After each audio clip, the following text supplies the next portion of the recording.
Hello everyone, welcome to Imprint IAS, and I'm Varun Khalar, and we'll be looking into post-independence India, and this is a series of post-independence India, and one of the books that we're going to review is India After Independence. The other two books would be India After Gandhi and Makers of Modern India by Ramchandra Guha. Both of them are by Guha, right? We're gonna today is an introduction lecture. So we'll be talking about what all we would be covering through this, right? We would be covering a majority of these chapters. That is, we're going to look into the introduction, the colonial legacy, the national movement, right? The evolution of the constitution. We're going to look into the basic features, right? If you think about it, the legacy of the national movement is one of the cornerstones of India, and the reason that we have freedom of speech, we have the ability to dissent, is kindly, basically given us by the colonial legacy, but by the national movement, right? So we're going to talk about all of these, right? And we're going to look into, consolidation of India, the linguistic reorganization. That's one of the most important portions of India, right? We're going to look into the consolidation of India by Sardar Patel in one of the chapters. Then we're going to talk about the foreign policy of India, how, from Shastri to Indira Gandhi, what changed, how socialism became more and more important, right? Then we're going to discuss the emergency, and then the liberalization during the Rajiv Gandhi era, right? And there'll be certain other topics Punjab, the Assam crisis, etc. We look into land reforms in much more detail in one of those lectures, definitely, right? So pretty much we're going to cover all 38 chapters. Okay. So this is the other book, right? India After Gandhi, and we're going to go into this, right?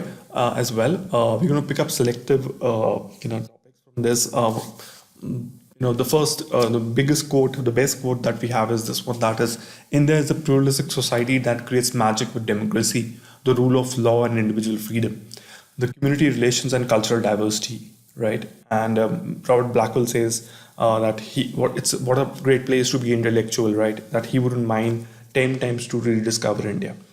And then, there's another quote by a very famous writer, Nira Chaudhary, who wrote a book called Autobiography of an Unknown Indian. And he said that nobody could be more conscious than I am the pitfalls that lie in the path of who wants to discover the truth about contemporary. So these are the other things, right? Then we're going to look at certain selective chapters from Ramchandra Guha's book, right, in our notes. Right, we'll be also providing some handwritten notes accordingly. So the beautiful chapters, there's certain chapters which are certain things which are only mentioned in this book, and we're going to pick up some UPSC old questions also for that, right? Okay, so this is just a basic idea of what are the contents. So the freedom and parricide, that is the refugee crisis, right? The logic of the division of the then Kashmir, right? And the biggest gamble in the history, that was 1952 elections, and so on, right? So there'll be a lot of topics. We'll go into these details in the coming lectures. One of my favorite chapters, but is this chapter, that is Idea of India. Okay, this is my favorite chapter, and we'll be discussing this chapter when we talk about how the constitutional reform, we're going to use both the chapters of Bipan Chandra as well as Ramchandra Guha. Let's start with the first chapter, that is the introduction to post-independence India. So let's start with the quote that India is a pluralist society that creates magic with democracy, rule of law and individual freedom, and community relations and diversity. What a place to be intellectual.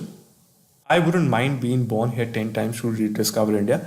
And this is a departing US ambassador in 2003, Robert Blackwell, right? So just to have an idea, so India's independence represented for its people the start of an epoch. So what was the idea, when we got independence? The idea was we want to overcome the colonial legacy of economic underdevelopment. So that was a basic cornerstone, right? If you think about how Dadabhai Naoroji and everyone else had talked about the fact that India was economically underdeveloped only because of the fact that we were under a colonial power. There was gross poverty, right? There was near total illiteracy. There was only 8 women out of 100 that were literate in 1947. Wide prevalence of disease, stark social inequality and injustice. And the idea was that this 15th August 1947 was only the first stop. And it was the first break and the first end of the colonial control. And centuries of backwardness now has to be overcome. And the promises that were given, right, the promises of freedom struggle have to be fulfilled and the people's hope have to be met.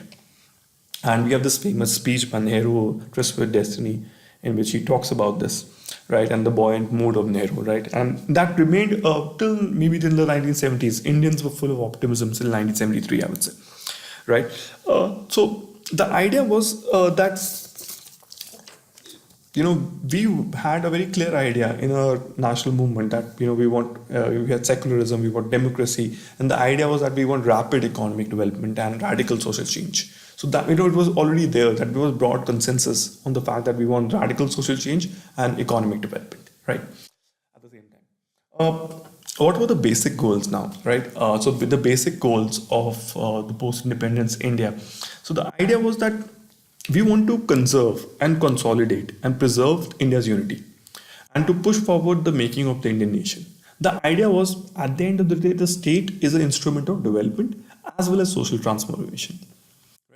That India has to be strengthened by recognizing and accepting India's immense regional, linguistic, and ethnic regional diversity. The national leaders were, undaunted for the fact that we had partition of India and ensuing riots. They said that let's forget about partition and let's focus on the future. The idea was that we want to increase the level of productivity of agriculture and industry. We want Indian economy to be an integral part of the world economy, despite the fact that we want it to not be subordinate to the foreign capital. Okay, so very, very great goals, I would say, right? It would require, obviously, this idea would require planning and large-scale public sector, and this was already thought of before. And we'll talk about how the Indian economy, the idea that what Indian economy should do was already there in 1947. There was a 1938. There was a National Planning Committee. In 1943, there was even the Bombay Plan by the capitalists. So the idea was that India wants an independent national economy, right? Then we talked about social change. So there were lot of lower caste movements in several parts of the country, and there were Gandhiji's campaign against untouchability. But caste system even today, right? Forget about 1947 was prevalent, and the lowest caste had not stood up. So this was one of the problems, right? So this is if I was supposed to write an essay on dreams that Indians should not stop dreaming about, so I would say the end of caste system, the annihilation of caste. Right. Then male domination again was nearly total at that time. Women suffered immense social oppression in the family. Polygamy was prevalent among Hindus and Muslims. Women had no right of inheritance, nor the right of divorce. And this was changed a bit. When we had the reforms in 1950s. Illiteracy and ignorance were the norms in 1951. Only 25% of males, 7.9% of females were literate. So, there were, if you think about it, India, when it started, the odds were not in our favor, I would say, right? Two major innovations of historical significance in nation building and social engineering were there. We want to build a democratic civil libertarian society, but among the illiterate people. And also understand the fact that we are not economically developed. So, everybody thought that India would turn into a military regime soon after. But that didn't happen. So, and why it didn't happen, we'll talk about a little later in the lecture. Right. The biggest gamble, when we talk about even in the Guha book, we'll talk about the fact that, the representative system was based on free and fair elections. Now, if you think about it, a universal adult franchise was a amazing idea in 1947. A lot of, even in the developed nations, they didn't give women the right to vote, when they got independent. It was initially the right to vote was only on property. But the Indian leadership totally rejected the versions of the rice balls theory. This is the poor in the underdeveloped, which says that the poor in the undeveloped country was more interested in a ball of rice than in democracy. Indians don't think that way, and in the other case, the Supreme Court said the same thing. Okay, right? Somehow the BJP government in the Aadhaar case talked about this fact that people are willing away to give away the privacy if for subsidies, but the Supreme Court disagreed. Okay, and this was the same thing which our leaders also disagreed when they said that we will give the right to vote. Okay, so the idea of the rice bowl theory says that democracy was useless if it did not guarantee them adequate food, clothing, and shelter. But what Nehru thought was the fact that democracy was essential to bring about social change. That the poor would sooner or later, exercise their power through their vote and bring a social order responsive to their needs. Right? He typically believed that will happen. That they will realize the fact that they would not give their votes for cash. Okay, which is still happening in India, all over India. Right? Votes are still bought. But that's about money power in elections, another topic. So economic development and democratic political order was to be accompanied by social transformation, but there were existing gross economic, caste, gender inequalities, and the idea was that how poverty could be removed, and that was the basic idea. So, there were different thought processes, different leaders give different visions. Indira Gandhi had a slogan in 1971 of Garibi Hatao, right, which increased the expectations, right? So that was, how the vision of India was like. But if you think about it, when India started, it was a troubled democracy.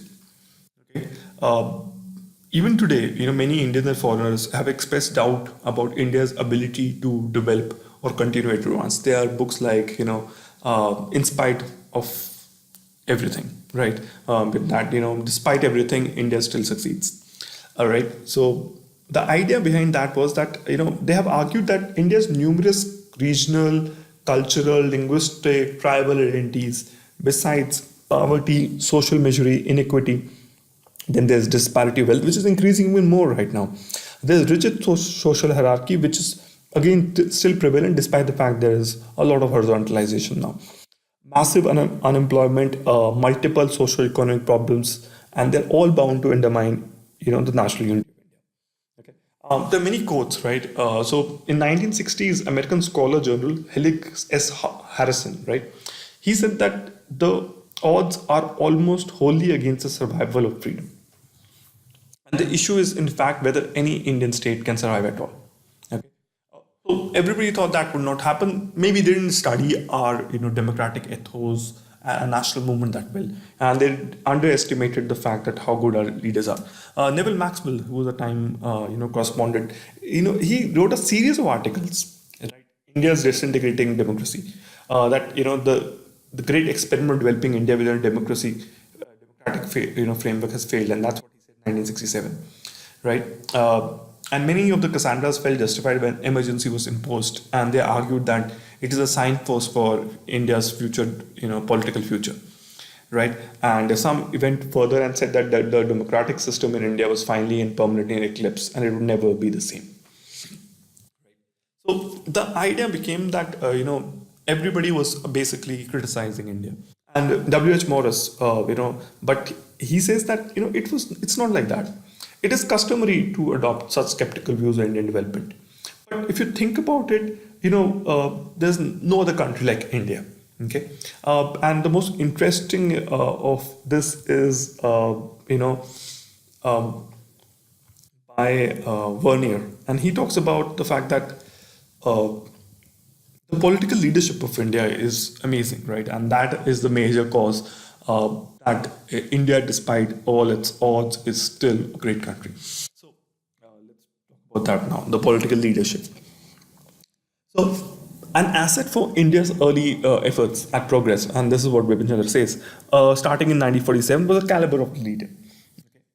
They were dedicated, they were imaginative, they were very, very idealistic, and they enjoyed tremendous popular support among the people, and had the capacity to communicate with them, to enthuse them around a national program, to reflect their urges and aspirations, and to provide them strong leadership.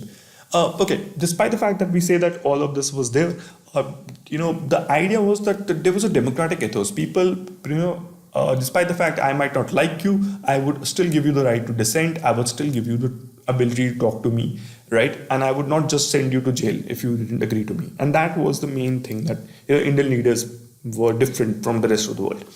And the high quality of leadership, it was not just in the Congress.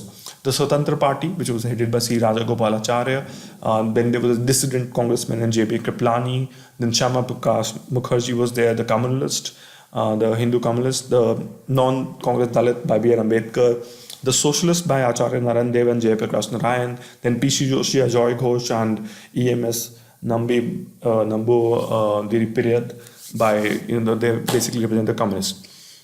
So that was something amazing, right?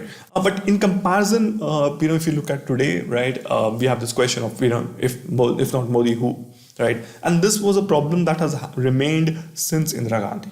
Okay, so the outcome of this has been that many Indians look for wider all-India leadership to the descendants of Nehru and Gandhi family, while others have given allegiance to leaders and parties are opportunistic, we are casteist. You can take the example of the Akali Dal, which typically goes to the vote banks on religion, right, or on caste, right? Then we have the BSP, then we have the SP on OBC, right, and so on, right? Take a regional party and it is communal or casteist or opportunist for that matter, right? So the idea is that, how do we study India? How do we discuss India, right? That is our major idea behind this lecture, right? So the idea has been that, the optimism that we still have about India, and this is, still, I also think the same still, that, when we see the Mars orbiter, or when we see the Sardar Vallabhbhai Patel's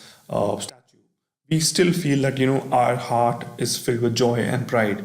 And just as Nehru says in Republic Day Parade in 1955, and there's a sense of fulfillment in the air and a confidence of our future destiny, right? And he says that, yes, we will succeed somehow, and that is the idea behind it. That we still have individual freedom, we still are focusing on social justice, popular participation has increased since the 73rd Amendment. We have shifted from planned development, right, a bit with the Niti Aayog. There is national self-reliance in a lot of areas, while we are importing more and more, right? We are in a position of self-respect in a lot of international affairs, and they are all being achieved under the guidance of our Prime Minister right now, right? So all the same, the criticism but is still there, right? Can India, become a middle-level income country? That's something that, is still there, but it's still thrilling, right? As I talked about Vernier, right? All the same, I am incurably optimistic about India. That is what Vernier Elvin says, and he was one of the foreigners who actually made India his home and worked for the tribals. He says that her angry young men, disillusioned old men, are full of criticism and resentment. It is true there is some corruption and a great deal of inefficiency. There is hypocrisy also, but on the credit side, against enormous odds, India is still trying to reshape itself. And I think perhaps even in our generation, that is in 2000s, we can read Gokhale and realize what our job is. What Gokhale says, let's read this. Let us not forget that we are at a stage of a country's progress when our achievements are bound to be small and our disappointments frequent and trying. That is the place which it has pleased Providence to assign to us in this struggle. And our responsibility is ended when we have done the work which belongs to us to that place. It will no doubt be given to our countrymen of future generation to serve India by the successes. And we of the present generation must be content to serve mainly by our failures. For hard though it may be, out of those failures the strength will come, which in the end will accomplish a great task. And that is how, that is where I leave you today with the first lecture of the post-independence India. We'll be continuing with the colonial legacy and the national movement, how it has inspired the post-independence India in the next lecture.